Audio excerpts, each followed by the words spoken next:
noches, bienvenidas, bienvenidos y a Versiones TV, la entrevista.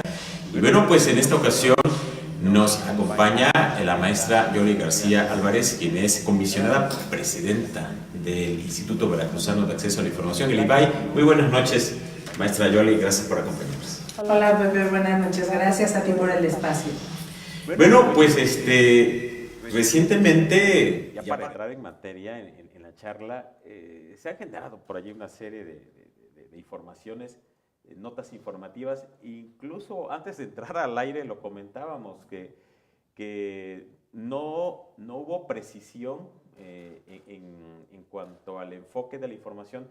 Y pues bueno, yo vi al menos, y lo comentábamos hace unos días, ayer creo, antier para ser exactos, que el IVAI, según esta nota informativa, había presentado una controversia ante la Suprema Corte de Justicia de la Nación contra el gobierno del Estado en materia de presupuesto.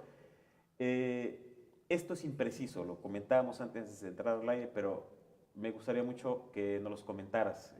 ¿En qué sentido hubo una imprecisión en el manejo informativo, más que nada en los medios de comunicación? Porque hay que aclararlo, en tu comparecencia ante los diputados fuiste muy puntual, o sea, pero se malinterpretó, o no se interpretó bien lo que tú ahí expusiste en esta comparecencia con los diputados. Platícanos más a detalle, por favor. Sí, mira, esto tiene que ver con una reforma que aprobó la legislatura anterior. La legislatura anterior, la presidenta del Congreso nos manda un exhorto a todos los órganos autónomos y nos pide, ya había nombrado a los titulares de los órganos internos de control, y nos pide que les nombremos 3 subdirecciones a cada contralor. El IVAI fue el único órgano autónomo que en ese momento acata el exhorto de la presidenta del Congreso, subimos a órgano de gobierno la creación de estas 3 subdirecciones y pedimos una ampliación presupuestal, porque evidentemente con el presupuesto que nosotros teníamos asignado no estaba contemplado tener esas subdirecciones. De hecho, te comento que en el instituto no existía la figura de subdirector, no había, en el organigrama no había subdirectores. Hicimos esta reforma, las creamos sujetas a suficiencia presupuestal y pedimos una ampliación presupuestal tanto al Congreso como a Finanzas. No obtuvimos ninguna respuesta. Después de esto, como ninguno de los órganos autónomos dotó a los contralores internos de lo que se había pedido, se elevó a ley. Se hizo una modificación en cada una de las leyes de los órganos autónomos para que se les dotara ahí de las 3 subdirecciones. Ya quedó en la ley que ellos tendrían que tener 3 subdirecciones. Y se les dotó además de autonomía técnica y de gestión. Entonces, cuando se hace esta reforma, el instituto promueve una acción de inconstitucionalidad en contra de ella por 2 cuestiones. Hubo 2 motivos de inconformidad. El primero, la omisión legislativa del Congreso, porque el Congreso, cuando emite una ley, tiene que evaluar el impacto presupuestal. Esto es, ¿cuánto va a costar la ley? Si yo reformo y creo plazas, tengo que señalar cuánto cuesta y dotar a los órganos de los recursos suficientes para la creación de estas plazas. Entonces, lo que señalamos es una omisión legislativa del Congreso porque no hizo la valoración del impacto presupuestal. Y el otro tema que también señalamos es que ellos estaban dotando de autonomía técnica y de gestión a un órgano interno de control que pertenece a un órgano autónomo. Ah, caray. Y la autonomía de nosotros deviene de la Constitución Federal y de la Constitución local. Es un marco constitucional que establece la creación de órganos autónomos como contrapeso a los poderes públicos. Y nosotros planteamos ante la Corte cómo puede coexistir una autonomía de un órgano interno que te la da una ley ordinaria con la autonomía del órgano que deviene de la Constitución federal y local. Creemos que no es adecuado porque vulnera la autonomía de nosotros. Y estos fueron los motivos de agravio que hicimos valer. Después se hizo otra reforma, ya casi para irse los diputados, hicieron otra reforma donde señalaron que el Congreso, en el momento de asignar recursos a los órganos autónomos, tenía que etiquetar los recursos que eran para el órgano interno de control y asignárselos directamente a esos contralores.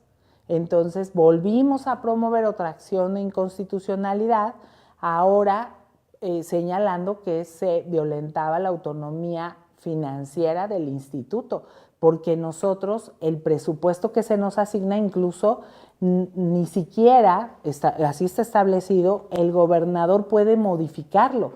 Nosotros se lo mandamos al gobernador y el gobernador lo manda al Congreso. No pueden modificarlo. El Congreso puede aprobarlo o no aprobarlo o reducirlo, pero cuando regresa y ya se determina la cantidad final, nosotros le decimos a la Secretaría de Finanzas cómo se va a aplicar el monto final que se nos asigna. Y esto es parte de la autonomía del órgano. En el momento en que decide el legislador que van a etiquetar los recursos, asignárselos directamente, pues también atenta contra la autonomía financiera del órgano y promovimos una segunda acción de inconstitucionalidad. Estas dos acciones están en la Suprema Corte de Justicia de la Nación e incluso te comento que la Comisión de Periodistas también se sumó a este reclamo y ellos solo impugnaron la segunda reforma. La reforma que tiene que ver con el etiquetado de recursos. Pero esas acciones de inconstitucionalidad no son contra el gobierno del Estado propiamente, ¿no? No, son a quien se señala como autoridad responsable es al Congreso del Estado, que fue el que aprobó esas modificaciones. Él es realmente quien es el que emitió las leyes que nosotros consideramos están vulnerando la autonomía de los órganos autónomos de Veracruz. Y bueno, sobre el tema también del presupuesto, hemos estado observando y hemos visto a través de los distintos medios de comunicación que se ha informado de que hay problemas presupuestarios que se están recurriendo a un esquema de austeridad.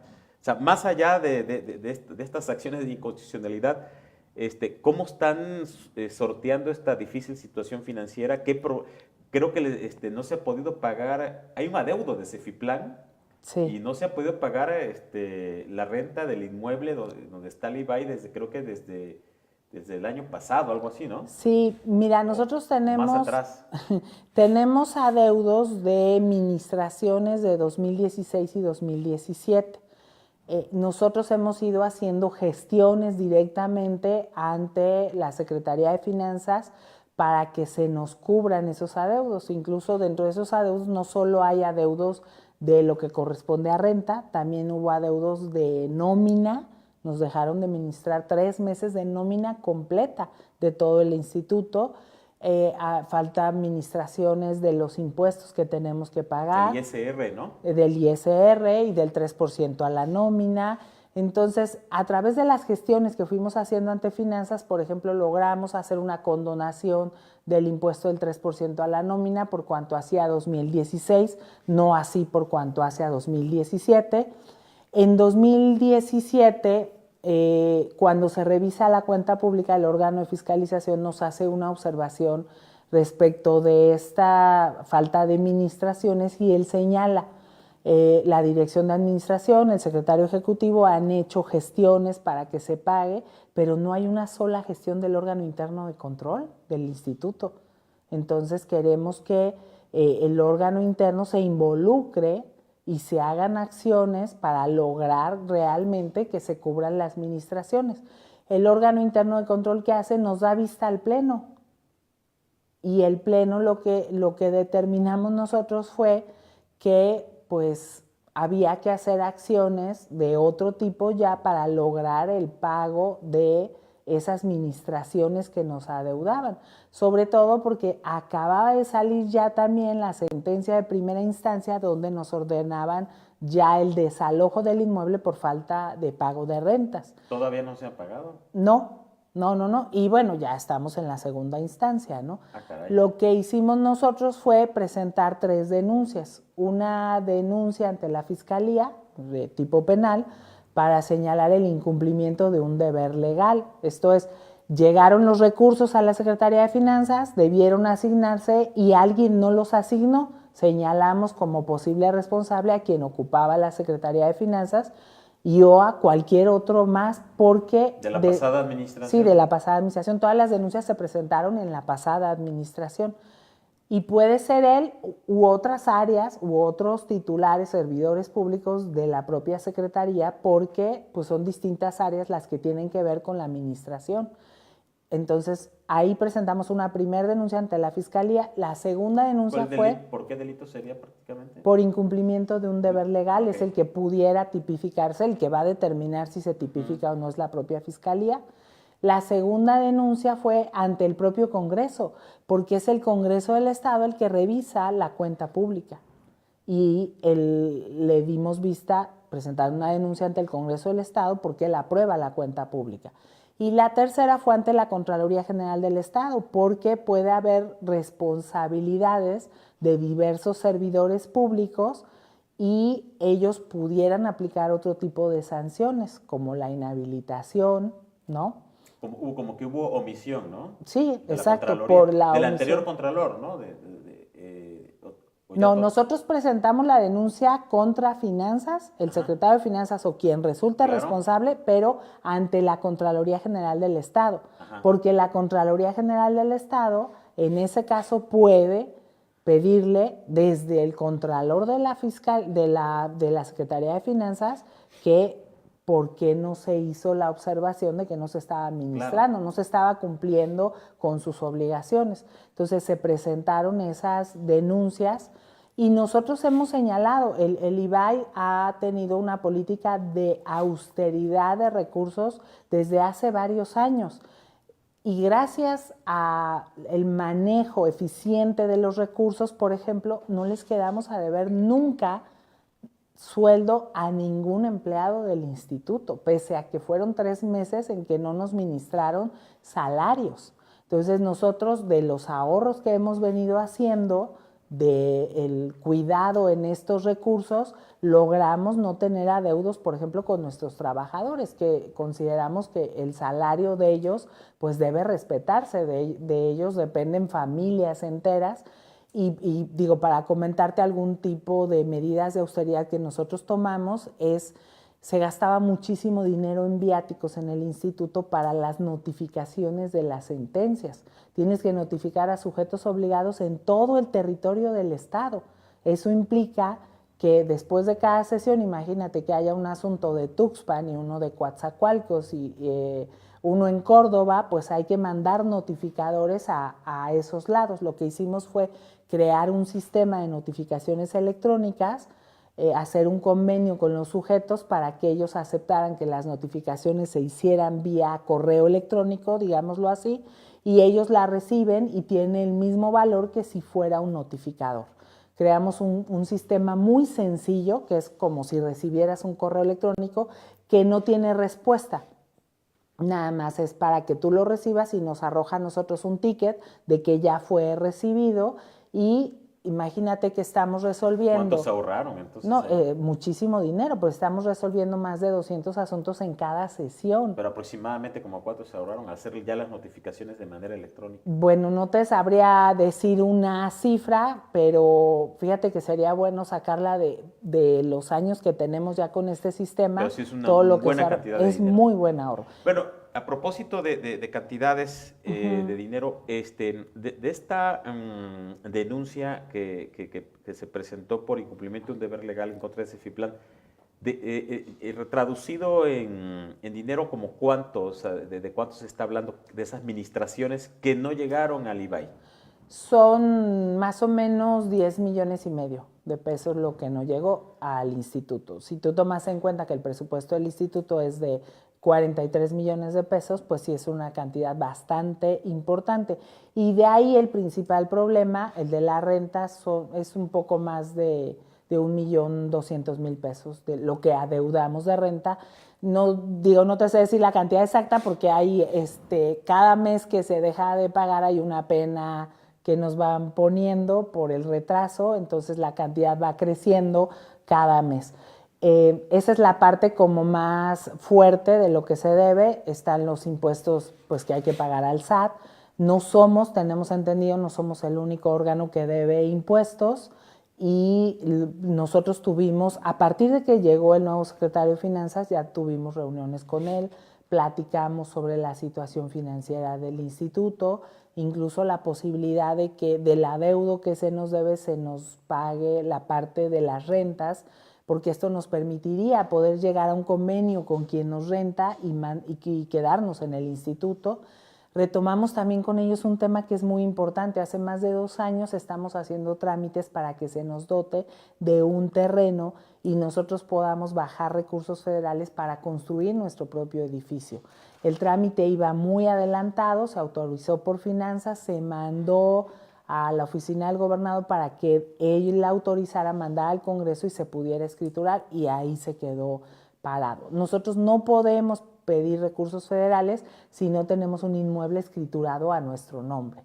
Entonces le pedimos al secretario que se retomara otra vez ese tema para que pudiera ya el instituto tener un edificio propio. Bueno, con la actual administración, ¿cuál ha sido la respuesta institucional en materia financiera? ¿Las administraciones están llegando de manera puntual al IBAI? Repito, ya en el inicio de esta actual administración estatal. Sí, de manera puntual, están llegando completas. Ahorita están llegando conforme al presupuesto que autorizó el Congreso. No perdamos de vista que el gobernador tiene 90 días para modificarlo. Es cierto. Eso está previsto. Cada vez que hay un cambio de administración pasa ello porque el presupuesto lo deja hecho el anterior ejecutivo y el ejecutivo que entra puede modificarlo. Entonces, estamos esperando, está corriendo el plazo para que el gobernador pueda modificarlo, pero digamos que con el presupuesto autorizado por el Congreso del Estado, que fue el que dejó hecho el anterior gobierno, nos están llegando las administraciones de manera puntual. No ha habido ningún atraso y lo que estamos viendo con ellos, hemos tenido varias reuniones de trabajo, tanto con el secretario como con el subsecretario de egresos, para ver la manera de que nosotros podamos cumplir con las obligaciones que tenemos contraídas y que no se han podido cumplir. ¿De cuánto fue el presupuesto que dejó el anterior gobierno y cuánto ustedes desearían que se les incrementara? Mira, el anterior gobierno nos dio 3 millones más aproximadamente de aumento. Nosotros con el presupuesto que tenemos actualmente ocupamos el lugar 27 en los órganos garantes de todo el país. Esto es, somos de los presupuestos más bajos del país y somos el tercer estado con mayor población y también somos el tercer estado con mayor número de sujetos obligados. Esto es, ¿con qué estado te gustaría más o menos que nos equiparáramos por población y sujetos? Estado de México, por ejemplo. Estado de México tiene alrededor de 350 sujetos obligados y nosotros tenemos 401 sujetos obligados. El presupuesto del Estado de México es de 155 millones para el órgano garante y el de nosotros de 43 millones. Nada que ver. Así está la proporción. Esto es, nosotros per cápita tenemos 5 punto y algo pesos por persona, cuando el promedio nacional debería ser como de 9.2 por persona. Estamos muy abajo del promedio nacional. ¿A cuánto desearían que se les incrementara ahora que ya el titular del Poder Ejecutivo tendrá la posibilidad de reorganizar el presupuesto, redistribuirlo? ¿Como cuánto les gustaría? Mira, nosotros hicimos una proyección en función de las obligaciones que tenemos. Somos de los pocos órganos que tenemos que cumplir 4 leyes generales y, obvio, las 4 leyes locales armonizadas, que es la Ley General de Transparencia, la Ley General de Protección de Datos, la Ley General de Archivos, que ya se aprobó y entra en vigor en este año, y la Ley General del Sistema Anticorrupción. Esto implica que tenemos muchísimas obligaciones. Por ejemplo, La Ley General de Datos nos obliga a tener sistemas de gestión y de seguridad para proteger los datos que resguardamos. Esto implica que tendríamos que tener servidores especiales, software para protegerlos, algunos controles de seguridad que cuestan dinero.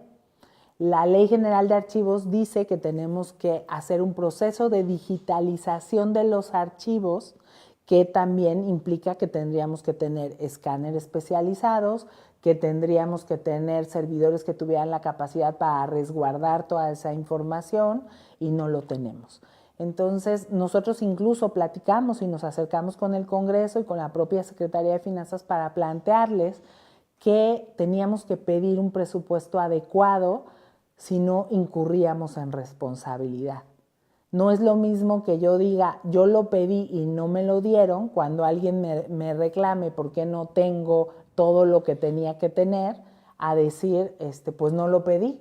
Entonces nosotros pedimos 139 millones de pesos como presupuesto. Eso fue lo que pedimos para este año y bueno, evidentemente sabíamos que es muy difícil que nos dieran ese presupuesto, pero el Pleno consideró, los 3 comisionados consideramos que podíamos ser sujetos de responsabilidad si no pedíamos los recursos suficientes para cumplir con esas 4 leyes generales. O sea que si los diputados no autorizan más o menos la cantidad que ustedes solicitaron, bueno, y si hay una reducción drástica a la propuesta de ustedes, pues estarían incurriendo también en una irresponsabilidad de alguna manera, ¿no? Pues lo que nosotros señalamos es que la ley es muy clara de que nosotros tenemos ciertas responsabilidades que tenemos que cumplir y aquí el tema es que si alguien nos señala que no estamos cumpliendo con esas responsabilidades, ¿no? Nosotros diríamos, pues sí, pedimos los recursos necesarios para cumplir, no fueron asignados los recursos y estamos trabajando con lo que tenemos. Por ejemplo, yo hacía el señalamiento de cuánto tiempo nos llevamos en hacer las verificaciones de los sujetos obligados para revisar los formatos en la plataforma nacional, cuántos formatos puede llegar a tener un sujeto obligado, cuántos campos tiene cada formato. Por ejemplo, un formato puede llegar a tener 10,000 campos, puede tener links que te llevan a documentos que hay que abrirlos, revisar esos documentos, y decíamos que para revisar a los 400 sujetos obligados necesitaríamos alrededor de 50 personas para hacer las verificaciones completas.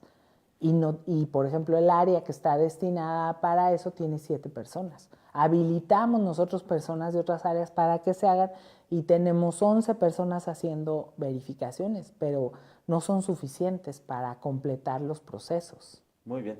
Bueno, pues lamentablemente se nos ha acabado el tiempo porque, bueno, el formato de esas entrevistas es, pues se transmiten en redes, tratamos de no cansar al auditorio, pero me gustaría que en una próxima charla abordáramos otros temas, en otra visita, si tú me lo permites, de otros temas que muy interesantes, sobre todo lo que tiene mucho que ver con las solicitudes de información, claro. Que muchos sujetos obligados no las cumplen. Hay muchísima tela de dónde cortar, pero ¿qué te parece si lo abordamos en otra Claro que sí, yo creo que es muy importante y también que el auditorio sepa que las labores que estamos haciendo de capacitación y de difusión están dando resultados. El año pasado tuvimos solo 17,000 solicitudes en todo el estado. Este año ya llegamos a más de 26,000 solicitudes. O sea, la cultura de la solicitud de información ha crecido. La gente está usando este derecho. Eso es muy bueno. Y lo que queremos es que conozcan que tiene una utilidad este derecho. Entonces, las veces que tú quieras que estemos por acá, con mucho gusto lo haremos. Por supuesto que sí. Pues muchas gracias por haber estado aquí con nosotros, maestra Yoli García Álvarez, comisionada presidenta del IBEI. Gracias por habernos acompañado aquí en Versiones TV. Gracias a ti y a tu auditorio. Buenas noches. Sobre todo, gracias a usted que nos acompañó a lo largo de esta charla. Y bueno, pues tenemos otra cita muy pronto con otros temas interesantes aquí en Versiones TV. Muy buenas noches.